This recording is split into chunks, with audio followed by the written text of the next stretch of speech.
Brickett Bottom by Amyas Northcote and read by Christopher Halton. The Reverend Arthur Maidu was the hard-working incumbent of a large parish in one of our manufacturing towns. He was also a student and a man of no strong physique, so that when an opportunity was presented to him to take an annual holiday by exchanging parsonages with an elderly clergyman, Mr. Roberts, the squawson of the parish of Overbury, and an acquaintance of his own, he was glad to avail himself of it. Overbury is a small and very remote village in one of our most lovely and rural counties, and Mr. Roberts had long held the living of it. Without further delay we can transport Mr. Maidu and his family, which consisted only of 2 daughters, to their temporary home. The 2 young ladies, Alice and Maggie, the heroines of this narrative, were at that time aged 26 and 24 years respectively. Both of them were attractive girls, fond of such society as they could find in their own parish, and the former especially, always pleased to extend the circle of their acquaintance. Although the elder in years, Alice in many ways yielded place to her sister, who was the more energetic and practical, and upon whose shoulders the bulk of the family cares and responsibilities rested. Alice was inclined to be absent-minded and emotional, and to devote more of her thoughts and time to speculations of an abstract nature than her sister. Both of the girls, however, rejoiced at the prospect of a period of quiet and rest in a pleasant country neighbourhood, and both were gratified at knowing that their father would find in Mr. Roberts's library much that would entertain his mind, and in Mr. Roberts's garden an opportunity to indulge freely in his favourite game of croquet. They would have, no doubt, preferred some cheerful neighbours, but Mr. Roberts was positive in his assurances that there was no one in the neighbourhood whose acquaintance would be of interest to them. The first few weeks of their new life passed pleasantly for the Maidu family. Mr. Maidu quickly gained renewed vigour in his quiet and congenial surroundings, and in the delightful air, while his daughters spent much of their time in long walks about the country and in exploring its beauties. One evening late in August, the 2 girls were returning from a long walk along one of their favourite paths, which led along the side of the downs. On their right, as they walked, the ground fell away sharply to a narrow glen named Brickett Bottom, about 3/4 of a mile in length, along the bottom of which ran a little used country road leading to a farm known as Blazes Farm, and then onward and upward to lose itself as a sheep track on the higher downs. On their side of the slope some scattered trees and bushes grew, but beyond the lane and running up over the farther slope of the glen was a thick wood, which extended away to Carew Court, the seat of a neighbouring magnate, Lord Carew. On their left the open down rose above them, and beyond its crest lay Overbury. The girls were walking hastily, as they were later than they had intended to be, and were anxious to reach home. At a certain point at which they had now arrived, the path forked, the right-hand branch leading down into Brickett Bottom, and the left-hand turning up over the down to Overbury. Just as they were about to turn into the left-hand path, Alice suddenly stopped, and pointing downwards exclaimed, "How very curious, Maggie! Look, there is a house down there in the bottom, which we have, or at least I have, never noticed before, often as we have walked up the bottom." Maggie followed with her eyes her sister's pointing finger. "I don't see any house," she said. "Why, Maggie," said her sister, "can't you see it? A quaint-looking old-fashioned red brick house, there just where the road bends to the right. It seems to be standing in a nice, well-kept garden too." Maggie looked again, but the light was beginning to fade in the glen, and she was short-sighted to boot.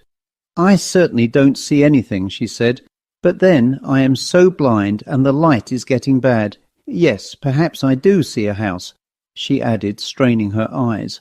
"Well, it is there," replied her sister, "and tomorrow we will come and explore it." Maggie agreed readily enough, and the sisters went home, still speculating on how they had happened not to notice the house before, and resolving firmly on an expedition thither the next day. However, the expedition did not come off as planned, for that evening Maggie slipped on the stairs and fell, spraining her ankle in such a fashion as to preclude walking for some time. Notwithstanding the accident to her sister, Alice remained possessed by the idea of making further investigations into the house she had looked down upon from the hill the evening before, and the next day, having seen Maggie carefully settled for the afternoon, she started off for Brickett Bottom. She returned in triumph and much intrigued over her discoveries, which she eagerly narrated to her sister. Yes, there was a nice old-fashioned red brick house, not very large and set in a charming old-world garden in the bottom. It stood on a tongue of land jutting out from the woods, just at the point where the lane, after a fairly straight course from its junction with the main road, half a mile away, turned sharply to the right in the direction of Blaise's farm. More than that, Alice had seen the people of the house, whom she described as an old gentleman and a lady, presumably his wife. She had not clearly made out the gentleman who was sitting in the porch, but the old lady who had been in the garden busy with her flowers had looked up and smiled pleasantly at her as she passed. She was sure, she said, that they were nice people and that it would be pleasant to make their acquaintance. Maggie was not quite satisfied with Alice's story. She was of a more prudent and retiring nature than her sister. She had an uneasy feeling that, if the old couple had been desirable or attractive neighbours, Mr. Roberts would have mentioned them, and knowing Alice's nature, she said what she could to discourage her vague idea of endeavouring to make acquaintance with the owners of the red brick house.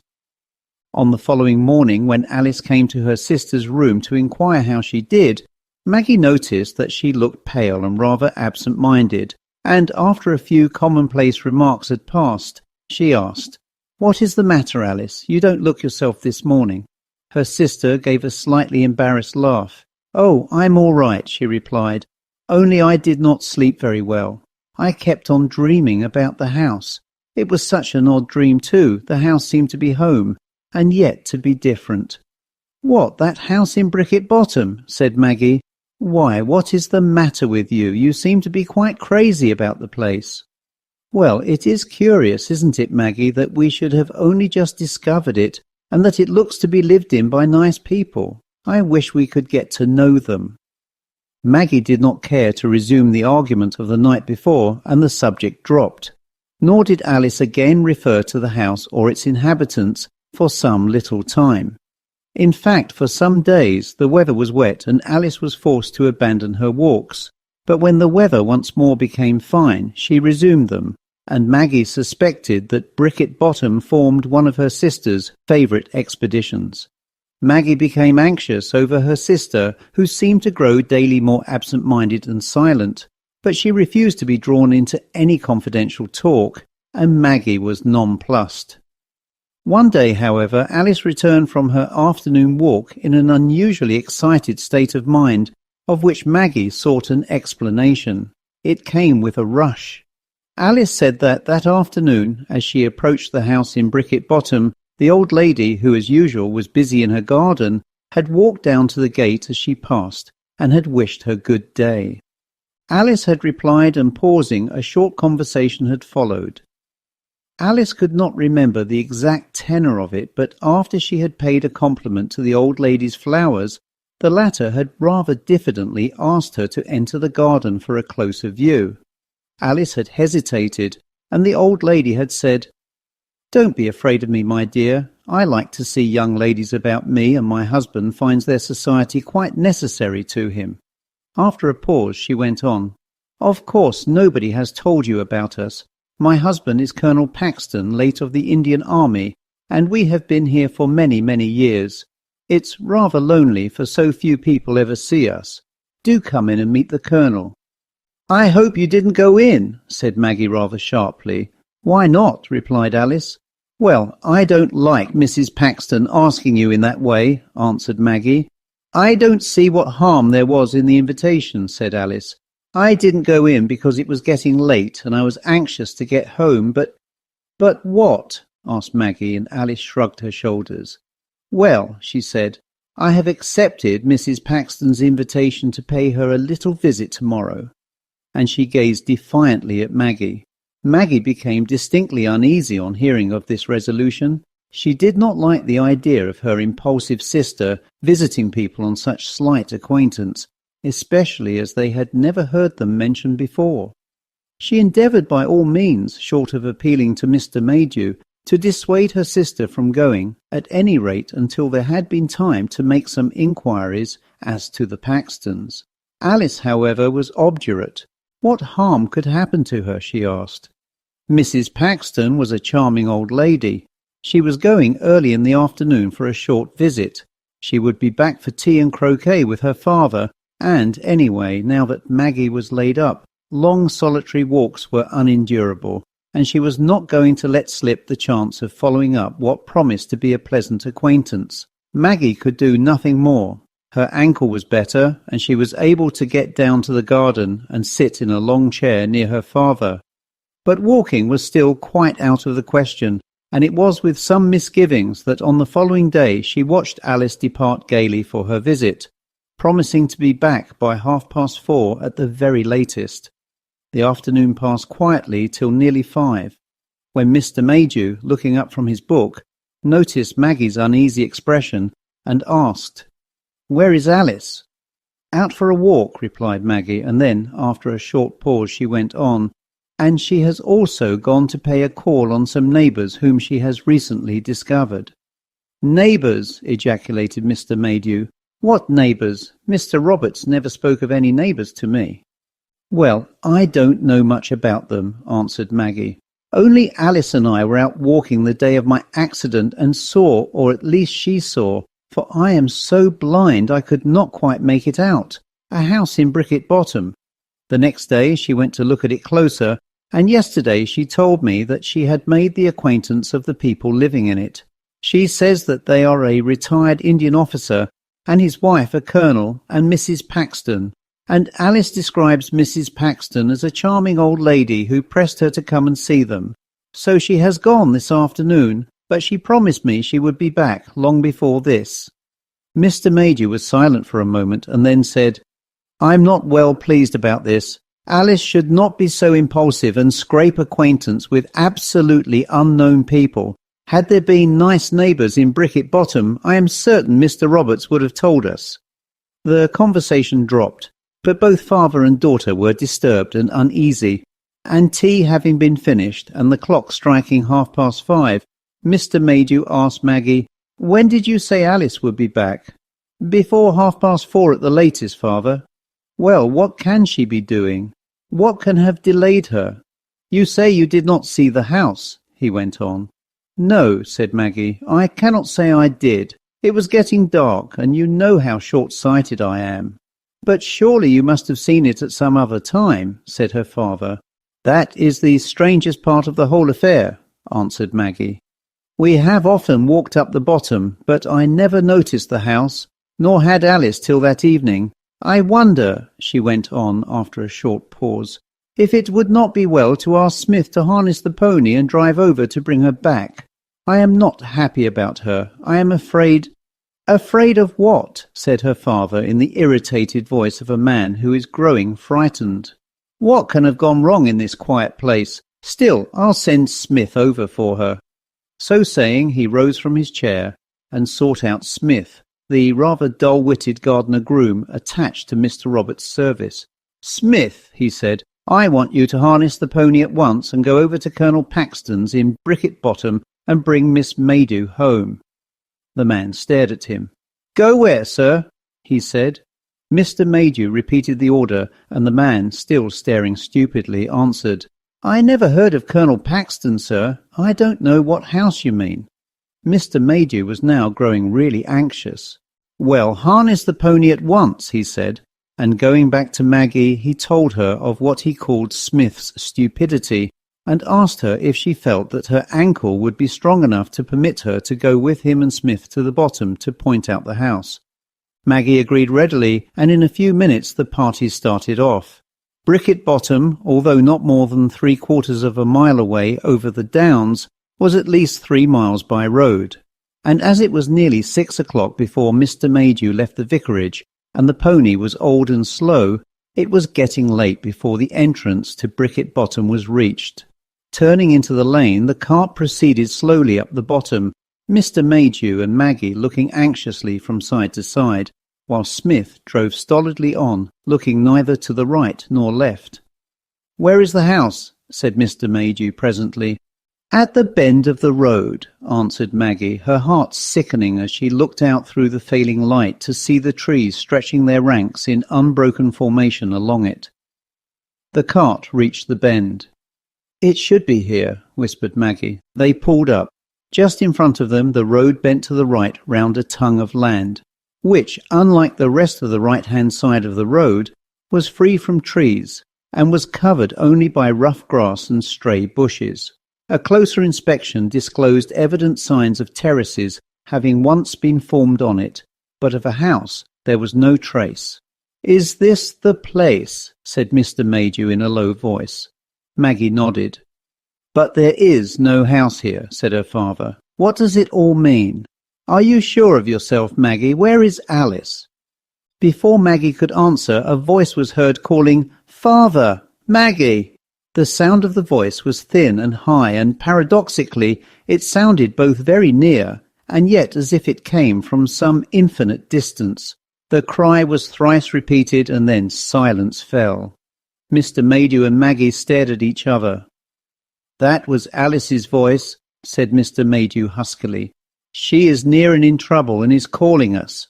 Which way did you think it came from, Smith?" he added, turning to the gardener. "I didn't hear anybody calling," said the man. "Nonsense," answered Mr. Maidu, and then he and Maggie both began to call, "Alice! Alice! Where are you?" There was no reply, and Mr. Maidu sprang from the cart, at the same time bidding Smith to hand the reins to Maggie and come and search for the missing girl. Smith obeyed him, and both men, scrambling up the turfy bit of ground, began to search and call through the neighbouring wood. They heard and saw nothing, however, and after an agonized search, Mr. Maidu ran down to the cart and begged Maggie to drive on to Blaise's farm, for help, leaving himself and Smith to continue the search. Maggie followed her father's instructions and was fortunate enough to find Mr. Rumbold, the farmer, his two sons, and a couple of labourers just returning from the harvest field. She explained what had happened, and the farmer and his men promptly volunteered to form a search party, though Maggie, in spite of her anxiety, noticed a queer expression on Mr. Rumbold's face as she told him her tale. The party, provided with lanterns, now went down the bottom, joined Mr. Maidu and Smith, and made an exhaustive but absolutely fruitless search of the woods near the bend of the road. No trace of the missing girl was to be found, and after a long and anxious time the search was abandoned, one of the young Rumbolds volunteering to ride into the nearest town and notify the police. Maggie, though with little hope in her own heart, endeavoured to cheer her father on their homeward way with the idea that Alice might have returned to Overbury over the downs whilst they were going by road to the bottom, and that she had seen them and called to them in just when they were opposite the tongue of land. However, when they reached home there was no Alice, and though the next day the search was resumed and full inquiries were instituted by the police, all was to no purpose. No trace of Alice was ever found, the last human being that saw her having been an old woman who had met her going down the path into the bottom on the afternoon of her disappearance, and who described her as smiling but looking queer-like. This is the end of the story, but the following may throw some light upon it. The history of Alice's mysterious disappearance became widely known through the medium of the press, and Mr. Roberts, distressed beyond measure at what had taken place, returned in all haste to Overbury to offer what comfort and help he could give to his afflicted friend and tenant. He called upon the Maidus, and having heard their tale, sat for a short time in silence. Then he said, "Have you ever heard any local gossip concerning this Colonel and Mrs. Paxton?" "No," replied Mr. Maidu.